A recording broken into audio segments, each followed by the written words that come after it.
Screen YouTube ಚಾನೆಲ್ಗೆ ಸ್ವಾಗತ. ನಾನು ಶ್ವೇತಾ ಕಲಕಣಿ. 2022ರ ಸಮಯದಲ್ಲಿ ದೇಶವ್ಯಾಪಿ ಸಂಚಲನ ಮೂಡಿಸಿದ ಹಿಜಾಬ್ ವಿವಾದದ ನಂತರ ಈಗ ಗಡ್ಡ ಬೋಳಿಸುವ ವಿವಾದ ಹುಟ್ಕೊಂಡಿದೆ. ಹಿಜಾಬ್ ಬಿಟ್ಟು ಸಮವಸ್ತ್ರವನ್ನ ಧರಿಸಿಕೊಂಡು ಬನ್ನಿ ಎಂಬ ಆದೇಶಕ್ಕೆ ಮುಸ್ಲಿಂ ಯುವತಿಯರು ಸಿಡಿದೆದ್ದಿದ್ರು. ನಮ್ಮ ಸಂಪ್ರದಾಯ ನಮ್ಮ ಹಕ್ಕು ಎಂದು ಬೀದಿಗಿಳಿದು ಹೋರಾಟವನ್ನ ಮಾಡಿದ್ರು. ಇದರ ವಿರುದ್ಧವಾಗಿ ಹಿಂದೂ ವಿದ್ಯಾರ್ಥಿಗಳು ಅವರು ಹಿಜಾಬ್ ಅನ್ನ ಧರಿಸಿದ್ರೆ ನಾವು ಕೇಸರಿ ಶಾಲನ್ನ ಧರಿಸಿ ತರಗತಿಗೆ ಬರ್ತೀವಿ ಎಂದು ಪಟ್ಟು ಹಿಡಿದಿದ್ರು. ಈ ವಿವಾದ ಮಾಸುವ ಮುನ್ನವೇ ಮತ್ತೊಮ್ಮೆ ಧರ್ಮ ದಂಗಲ್ಗೆ ಎಡೆ ಮಾಡಿಕೊಡುವ ವಿವಾದ ನರ್ಸಿಂಗ್ ಕಾಲೇಜಿನಲ್ಲಿ ಹುಟ್ಟುಕೊಂಡಿದೆ. ಗಡ್ಡಕ್ಕೆ ಕತ್ತರಿ ಹಾಕಿ ಕ್ಲೀನ್ ಶೇವ್ ಮಾಡಿಕೊಂಡು ಕಾಲೇಜಿಗೆ ಬನ್ನಿ ಎಂಬ ಮೌಖಿಕ ಆದೇಶ ಮುಸ್ಲಿಮರನ್ನ ಕೆರಳುವಂತೆ ಮಾಡಿದೆ. ಹಾಗಾದ್ರೆ ಏನಿದು ಆದೇಶ? ಕಾಲೇಜಿನಲ್ಲಿ ಇಂತಹ ಆದೇಶಕ್ಕೆ ಕಾರಣ ಏನು? ಇಷ್ಟು ದಿನ ಸುಮ್ಮನಿದ್ದಂತ ಮುಸ್ಲಿಂ ಯುವಕರು ಈಗ ಗಡ್ಡ ತೆಗೆಯಲು ಹಿಂದೇಟು ಹಾಕ್ತಾ ಇರೋದು ಯಾಕೆ? ನರ್ಸಿಂಗ್ ಕಾಲೇಜಿನ ಪ್ರಾಂಶುಪಾಲರು ಕೊಟ್ಟ ಆದೇಶ ಸರಿನಾ ಅಥವಾ ತಪ್ಪಾ? ಗಡ್ಡ ಬಿಟ್ಕೊಂಡು ಕಾಲೇಜಿಗೆ ಬಂದ್ರೆ ಮುಸ್ಲಿಮರು ಡಾಕ್ಟರ್ ಆಗಲು ಸಾಧ್ಯವೇ ಇಲ್ವಾ? ರಾಜ್ಯ ಬಿಟ್ಟು ರಾಜ್ಯಕ್ಕೆ ಓದಲು ಬಂದ ಯುವಕರ ಆರೋಪ ಏನು? ಇದಕ್ಕೆ ಪ್ರಾಂಶುಪಾಲರು ಏನ್ ಹೇಳ್ತಾರೆ? ಬನ್ನಿ ನೋಡೋಣ. ಹಾಸನ ಜಿಲ್ಲೆ ಹೊಳೆನರಸೀಪುರ ಸರ್ಕಾರಿ ನರ್ಸಿಂಗ್ ಕಾಲೇಜಿನಲ್ಲಿ ಮುಸ್ಲಿಂ ಯುವಕರು ಗಡ್ಡ ಬೋಳಿಸಲ್ಲ ಎಂದು ಪಟ್ಟು ಹಿಡಿದಿದ್ದಾರೆ.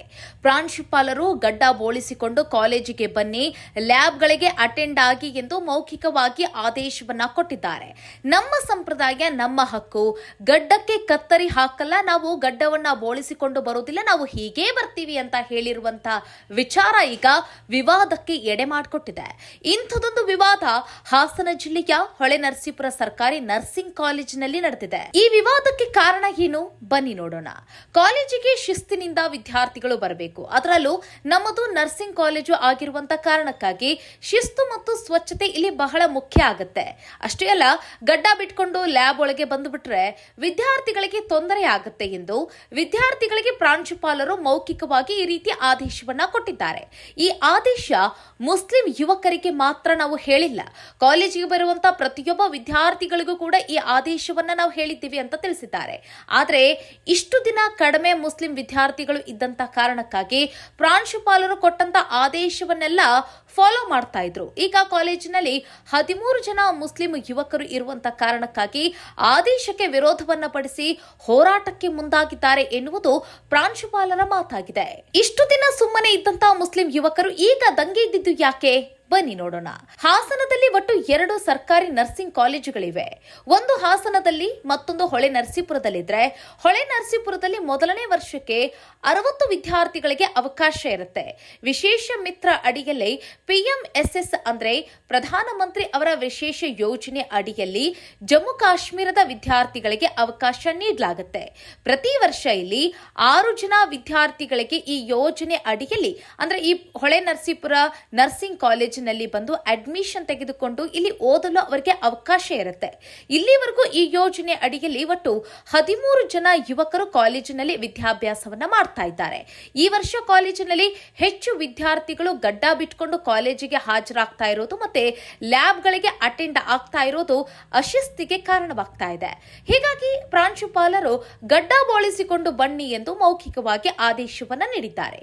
ಈ ಆದೇಶದಿಂದ ಮುಸ್ಲಿಂ ವಿದ್ಯಾರ್ಥಿಗಳು ಮತ್ತು ಪ್ರಾಂಶುಪಾಲರ ನಡುವೆ ವಿವಾದಕ್ಕೆ ಕಾರಣ ಆಗಿದೆ. ಇಷ್ಟು ದಿನ ಕಡಿಮೆ ಸಂಖ್ಯೆಯಲ್ಲಿದ್ದಂತ ಮುಸ್ಲಿಂ ವಿದ್ಯಾರ್ಥಿಗಳು ಪ್ರಾಂಶುಪಾಲರು ಏನೇ ಹೇಳಿದ್ರು ಕೂಡ ಆ ರೂಲ್ಸ್ ಗಳನ್ನ ಅವರು ಫಾಲೋ ಮಾಡ್ಕೊಂಡು ಬರ್ತಾ ಇದ್ರು.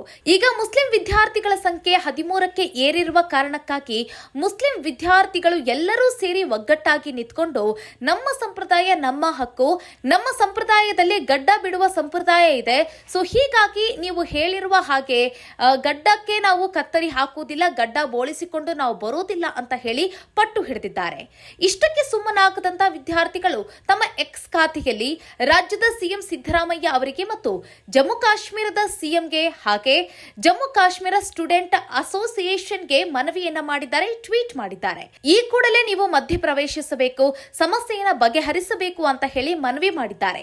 ಇಲ್ಲವಾದರೆ ನಮ್ಮ ವಿದ್ಯಾಭ್ಯಾಸಕ್ಕೆ ಪರಿಣಾಮ ಬೀರುತ್ತೆ, ತೊಂದರೆ ಆಗುತ್ತೆ ಅಂತ ಹೇಳಿ ಸಿಎಂಗಳಿಗೆ ಮನವಿಯನ್ನ ಮಾಡಿದ್ದಾರೆ. ಮತ್ತೆ ಸ್ಟೂಡೆಂಟ್ ಅಸೋಸಿಯೇಷನ್ ಕ್ರಿಯೇಷನ್ಗೆ ತಿಳಿಸಿದ್ದಾರೆ. ಇದಕ್ಕೆ ಸಿಎಂ ಯಾವ ರೀತಿಯಾಗಿ ಪ್ರತಿಕ್ರಿಯೆಯನ್ನ ಕೊಡ್ತಾರೆ ಅನ್ನೋದನ್ನ ನಾವು ಕಾದ್ ನೋಡ್ಬೇಕಾಗುತ್ತೆ. ಅತ್ತ ಕಾಲೇಜಿನ ಪ್ರಾಂಶುಪಾಲರು ಗಡ್ಡ ತೆಗೆಯಿರಿ ಎಂದು ನಾವು ಮುಸ್ಲಿಂ ಯುವಕರಿಗೆ ಮಾತ್ರ ಹೇಳಿಲ್ಲ, ಪ್ರತಿಯೊಬ್ಬ ವಿದ್ಯಾರ್ಥಿಗಳಿಗೂ ಕೂಡ ನಾವು ಹೇಳಿದ್ದೀವಿ. ಅದರಲ್ಲಿ ಮುಸ್ಲಿಂ ಆಗಿರ್ಬೋದು, ಹಿಂದೂ ಆಗಿರ್ಬೋದು, ಮತ್ತಿನ್ನೊಂದು ಯಾವುದೋ ಧರ್ಮದ ವಿದ್ಯಾರ್ಥಿಗಳೇ ಆಗಿರ್ಬೋದು, ಎಲ್ಲರಿಗೂ ಕೂಡ ಈ ಆದೇಶವನ್ನ ನಾವು ಕೊಟ್ಟಿದ್ದೇವೆ. ನಾವು ಮುಸ್ಲಿಂ ವಿದ್ಯಾರ್ಥಿಗಳಿಗೆ ಮಾತ್ರ ಈ ಆದೇಶವನ್ನ ಹೇಳಿಲ್ಲ. ಈ ವಿಚಾರವಾಗಿ ಮೇಲಾಧಿಕಾರಿಗಳು ಯಾವ ರೀತಿಯಾಗಿ ಆದೇಶವನ್ನ ಕೊಡ್ತಾರೋ ಅದನ್ನ ನಾವು ಫಾಲೋ ಮಾಡ್ತೀವಿ ಅಂತ ಹೇಳಿ ಪ್ರಾಂಶುಪಾಲರು ತಿಳಿಸಿದ್ದಾರೆ. ಒಟ್ಟಿನಲ್ಲಿ ಮುಸ್ಲಿಂ ವಿದ್ಯಾರ್ಥಿಗಳು ಗಡ್ಡ ತೆಗೆದು ಅಥವಾ ಟ್ರಿಮ್ ಮಾಡಿಕೊಂಡು ಕಾಲೇಜಿಗೆ ಹೋಗದಿದ್ದರೆ ಬೇರೆ ವಿದ್ಯಾರ್ಥಿಗಳು ನಾವು ಕೂಡ ಗಡ್ಡ ತೆಗೆಯುವುದಿಲ್ಲ ಎಂದು ಪಟ್ಟು ಹಿಡಿದು ಬಿಟ್ರೆ ರಾಜ್ಯದಲ್ಲಿ Hole Narasipura nursing college ಧರ್ಮದಂಗಲ್ಗೆ hotspot ಆಗೋದ್ರಲ್ಲಿ ಯಾವುದೇ ಡೌಟ್ ಇಲ್ಲ. ಮುಂದಿನ ವಿಡಿಯೋದಲ್ಲಿ ಮತ್ತೊಂದು ವಿಚಾರದೊಂದಿಗೆ ಸಿಗೋಣ. ನಮಸ್ಕಾರ.